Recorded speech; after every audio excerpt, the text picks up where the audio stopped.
दोस्तों, इन अवैध संबंधों के चलते ना जाने कितने ही लोगों को इस प्रकार की सजाएं भुगतनी पड़ी है, जिनके बारे में वो लोग पूरी उम्र सोच भी नहीं पाते और सोचते हैं कि शायद उनको इस प्रकार की सज़ा ना ही मिले, लेकिन उनको किसी न किसी रूप में उन अवैध संबंधों को बनाने की सज़ा तो भुगतनी ही पड़ती है। दोस्तों, आज के इस मामले में जब एक बहू अपने ससुर के ऊपर अपनी नीयत डिगा बैठती है और वह अपने ससुर के साथ उन अवैध संबंधों को कायम कर बैठती है और उसके बाद जब उनका एक दूसरे के बिना समय नहीं गुजर रहा होता है, तो यहाँ पर एक पत्नी यानी कि एक बहू अपने ससुर से उसके बेटे के साथ ही कुछ ऐसा करा देती है कि जब उस पूरे मामले का खुलासा हुआ तो सभी लोग हैरानी और सकते में रह गए कि एक पिता ही अपने बेटे के साथ इतना बुरा कांड कैसे कर सकता है। आखिर उस पिता के हाथ पैर नहीं कांपे जिसने अपने बेटे के साथ इस प्रकार का काम किया है। आखिर उस व्यक्ति के दिमाग में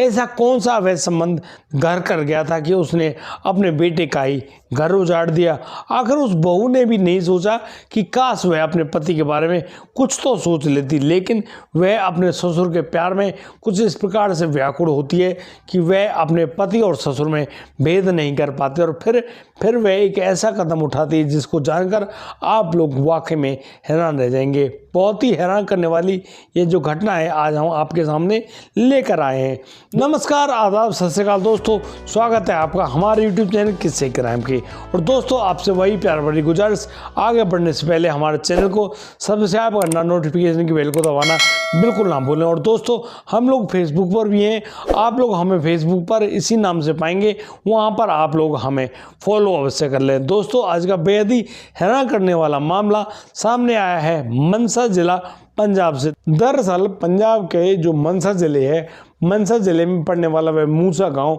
जिस गांव का रहने वाला वह सिंगर जिनकी काफ़ी समय पहले मौत हो चुकी है, उनको गोलियां दागकर उनको मौत के घाट उतार दिया गया था, जिनका नाम सिद्धू मूसेवाला है। ये वही मूसा गांव है। वहां पर रहने वाला वह जो आदमी जिसका नाम भोला सिंह है, भोला सिंह अपने बेटे जगजीत के साथ बड़ी ही तसल्ली से रहा करते हैं। भोला सिंह की जो पत्नी होती हैं वो करीब 12 साल पहले उस भोला सिंह के पास से भाग गई थी किसी अन्य युवक के साथ। दरअसल वह उस युवक से बहुत ज़्यादा मोहब्बत करती थी और वह अपने बेटे जगजीत को अपने जो पूर्व पति यानी भोला सिंह है, भोला सिंह के पास छोड़कर भाग गई है। उसके बारे में किसी को कोई जानकारी मालूम नहीं चली है और उस भोला सिंह ने भी उसको ज़्यादा ढूंढने में उसने अपना दिमाग नहीं लगाया है। वह अपने बेटे जगजीत के साथ तसल्ली से रहा करता है।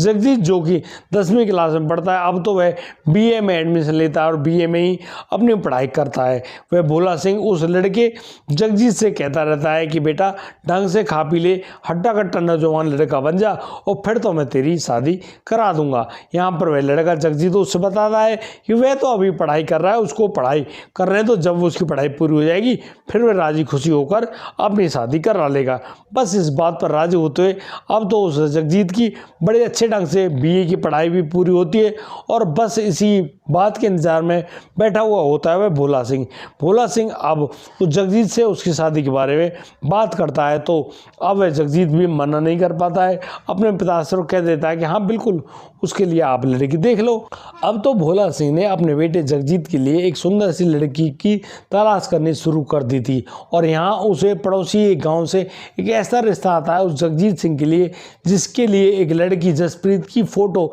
जब भोला सिंह की नज़रों के सामने आती है तो भोला सिंह बहुत ही ज़्यादा खुश होते हैं और वह फ़ोटो अपने बेटे जगजीत को भी दिखाते हैं। जगजीत भी बहुत ही ज़्यादा खुश होता है और वह कहता है अपने पिता से, हाँ कोई बात नहीं, जब आपको वह लड़की पसंद है तो बिल्कुल आप उससे उसकी शादी करा दीजिए। अब तो वह जो जगजीत है, जगजीत की जसप्रीत के साथ शादी हो जाती है और जसप्रीत जगजीत को अपने पति रूप में पाकर बहुत ही ज़्यादा खुश है और यहाँ पर उनका रहना, खाना पीना और तसल्ली से उस परिवार को संभालना चल रहा होता है। जसप्रीत बड़े ही ढंग से उस पूरे घर को संभालती है और हर ज़रूरत को पूरा करती है, यानी कि अपने पति और ससुर का बखूबी ख्याल रखती है। और यहाँ पर वह ससुर यानी कि भोला सिंह भी बहुत ही ज़्यादा राजी खुशी होता है और वह समझ लेता है कि हाँ, यहाँ पर जो है लड़की उनके घर में आई है वो वाकई में बहुत अच्छी लड़की है और उसने पूरे घर परिवार को संभाल लिया है। बस इसी प्रकार से अब उनका जो जीवन यापन है वह चल रहा होता है। अब तो वह जो जगजीत है उसको काम मिल जाता है अम्बाला में। अम्बाला में जब उसको काम मिला, वह अब उस मनसा जिले से यानी कि अपने गांव से अम्बाला आ जाता है और अम्बाला में अपनी नौकरी करने लगता है। दरअसल जो वह जगजीत है वह कंबाइन का मिस्त्री होता है और उसका कंबाइन बनाने का तजुर्बा बहुत ही बढ़िया होता है। वह बीए करने के बाद कंबाइन बनाने वाली उस फैक्ट्री में नौकरी लग जाता है और वहाँ पर वह उनकी डिज़ाइन तैयार करवाया करता है। अब तो उसको एक अच्छी नौकरी मिल गई है और इसी नौकरी के चलते वह लड़का जो जगजीत है वह अब अम्बाला आ जाता है। उसके अम्बाला आने पर उसके घर में वह जो भोला सिंह है, जो ससुर है, वो रह जाते हैं और उनकी जो बहू है यानी कि जसप्रीत रह जाती है। जसप्रीत कई बार उस जगजीत से कहती है कि उसको अपने साथ ले चलो, लेकिन जगजीत कहता है कि नहीं, तुम यहीं इसी घर में रहो और मेरे पिता भोला सिंह की बहुत ही अच्छी ढंग से देखभाल करो। अब तो वह जो जसप्रीत है वह अपने ससुर भोला सिंह के साथ वहीं रहती है, लेकिन कहीं ना कहीं उस भोला सिंह के दिमाग में एक बात ऐसी घर कर जाती है, क्योंकि उसकी पत्नी को भागे हुए तो काफ़ी दिन हो जाते हैं। वह अपने दिल की बात किससे कहे। एक दिन की बात, अब तो समय आता है नवंबर 2020 का। अब वह जो लड़का है जगजीत है वह जब अपने घर आता है तो उसकी जो हालत है वह बहुत ही ज़्यादा ख़राब होती है और यहाँ पर वह जो भोला सिंह है वह अब अपने जो बेटे जगजीत सिंह की जो खूब ढंग से डॉक्टरों से देखभाल करता है, यानी कि गाँव के जो झोला छाप डॉक्टर्स हैं उनसे उनकी खूब ढंग से इलाज करवाता है। लेकिन उस लड़के जगजीत की हालत में कोई सुधार नहीं हो पाता है और अब अगले महीने यानी कि दिसंबर 2020 में उस आदमी की मौत हो जाती है, यानी कि जगजीत सिंह की मौत होती है। अब जैसे कि यहाँ पर कोरोना का समय था, उसकी जो छाया पड़ी हुई थी, बहुत सारे लोग इधर उधर नहीं आते जाते हैं। अब तो वह जो व्यक्ति है भोला सिंह वह चंद लोगों को वहाँ पर बुलाता है और अपने लड़के का दाह संस्कार करवा देता है। अब तो जगजीत सिंह की जैसे ही वहाँ पर मौत हुई है, अब उस मौत को लेकर उस पूरे गांव में कुछ ऐसी खबर फैल गई है कि यार एक लड़का जो कि अच्छा खासा आया था अम्बाला से, वह घर में आकर अचानक इतना ज़्यादा बीमार कैसे हो गया और आखिर उसको ऐसी क्या बीमारी हुई जिसकी वजह से उस लड़के की ऐसी दर्दनाक मौत हो गई। लेकिन अब तो वह इस घर में जसप्रीत जो कि एक विधवा के रूप में रहती है, लेकिन वह उस ससुर भोला सिंह के साथ क्या मज़े करती है नहीं करती है उसका खुलासा तो अब सामने होगा आप लोगों के। दरअसल यहाँ पर जब पुलिस उस घर में आती है और यहाँ पुलिस जब भोला सिंह से पूछताछ करती है तो भोला सिंह तो आम बात बताता है कि हाँ, उसके लड़के की ज़्यादा तबीयत खराब हुई थी, इसी वजह से उस लड़के की मौत हो गई। तो यहाँ पुलिस उससे काउंटर क्वेश्चन करते हैं और उससे पूछते हैं कि भाई, जब तुम्हारे बेटे की हालत ज़्यादा ख़राब थी तो तुम लोगों ने बड़े डॉक्टर या बड़े हॉस्पिटल में क्यों नहीं दिखाया। तो यहाँ पर वह व्यक्ति ज़्यादा कोई खास जवाब नहीं देता और यहाँ पुलिस उससे पूछती भी है कि जब तुम्हारे बच्चे की तबीयत इतनी ज़्यादा ख़राब है तो तुम लोगों ने गाँव में भी किसी लोगों का सहारा नहीं लिया, और तो और जब उसकी मौत हो गई तो कुछ लोगों को लेकर ही उसका दाह संस्कार भी कर दिया।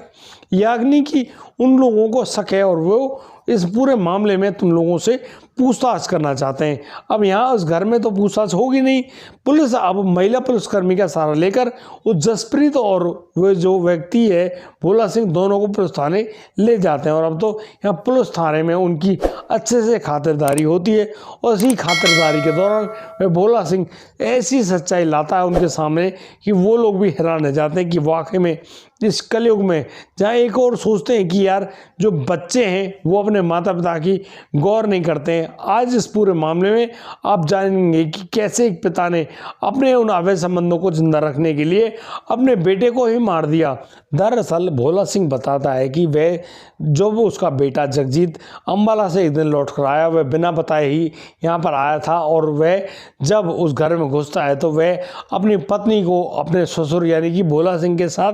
संबंध बनाते हुए देख लेता है। वह यहाँ पर अपने पिता से बहुत बुरा भला बोलता है। वह कहता है कि तुम्हें पिता होने के नाम पर बिल्कुल भी शर्म नहीं है, और अपनी पत्नी जसप्रीत को भी बहुत ही बुरा भला बोलता है और उसे कहता है कि तुझको एक बाप जो समान एक ससुर है उसके साथ संबंध बनाते हुए बिल्कुल भी शर्म नहीं है। लेकिन यहाँ पर वह ज़्यादा कुछ नहीं कह पाते हैं। अब तो वह जो भोला है वह भोला अपने बच्चे यानी कि जो जगजीत के साथ खुन्नस पाल लेता है अपने मन में, और उसी खुन्नस के चलते एक दिन की बात, अब तो वह जो बहू जसप्रीत है और भोला सिंह उसी बच्चे यानी कि जगजीत के सामने हाथ जोड़कर खड़े हो जाते हैं और उससे कहने लगते हैं कि भाई उससे बहुत बड़ी गलती हो गई, शायद उसको आपको माफ़ कर देना चाहिए, वह दोबारा ऐसी गलती नहीं करेगा। अब तो एक जो बेटा है वह अपने पिता पर एतबार करता है और मान जाता है कि हाँ वह अब उसका जो बाप है वह ऐसा कोई काम नहीं करेगा। वह तो हर गम को भुला बैठा था, लेकिन कहीं ना कहीं उस बाप के दिमाग में कुछ ऐसी बातें चल रही होती हैं। वह अब कुछ ऐसा पदार्थ लेकर आता है नशीला, वह अब उस बेटे यानी कि अपनी बहू को देता है, क्योंकि वह बहू जब अपने पति जगजीत को दूध में मिलाकर उसको देगी तो उसका असर होना शुरू हो जाएगा। अब तो उस धीमे जहर के थ्रू यानी कि वह जो व्यक्ति भोला सिंह है वह अपने बेटे से जो खुन्नस रखता था अपनी बहू को उस पदार्थ को दे देता है और उसको रोजाना दूध में पिलाता है। अब जैसे जैसे उस नशे की हालत उस आदमी उस लड़के जगजीत के दिमाग में चढ़ने लगती है, अब तो वह दिन रोज बीमार होने लगता है और वह बहुत ही ज़्यादा दुखी और परेशान हो जाता है और वह कुछ ऐसी हरकतें करने लगता है जैसे कि वह पागल हो गया। दरअसल उसको रोजाना कुछ हेवी डोज का नशा दिया जाता था, जिसकी वजह से वह दिन रोज पागल होता जा रहा था और वह दिसंबर 2020 में अपने प्राण भी खो देता है। लेकिन यहाँ लोगों को मालूम ना चल जाए कि यहाँ उस लड़के जगजीत की इस वजह से मौत हो गई है। वह जो भोला सिंह है कुछ ही लोगों को वहाँ पर बुलाता है और उन लोगों के सामने बताता है कि जगजीत की गंभीर बीमारी के कारण मौत हो गई है, चलो उसका दाह संस्कार करवा दो। अब तो वो लोग भी सम्मिलित हो जाते हैं उस भोला के साथ और फिर उस जगजीत सिंह का जो दाह संस्कार वह भी कर दिया जाता है। लेकिन यहाँ पुलिस के पास जब ये सूचना पहुंचती है और तो पुलिस उस व्यक्ति भोला सिंह और उसकी जो बेटी की बहू जसप्रीत है दोनों को थाने में लाकर जब उससे पूछताछ की जाती है तब जाकर यह पूरा राज खुलता है कि हाँ कैसे उस व्यक्ति ने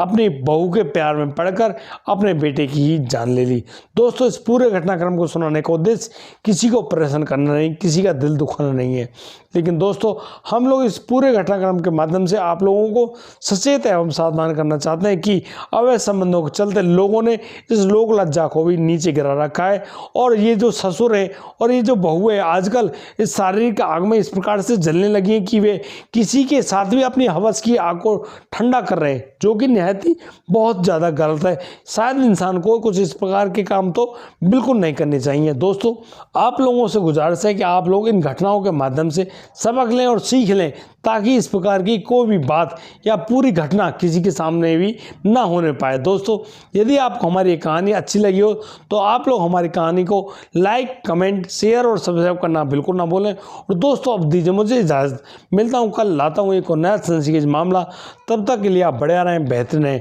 अपना और अपने परिवार का बखूबी ख्याल रखते रहें। जय हिंद, जय भारत।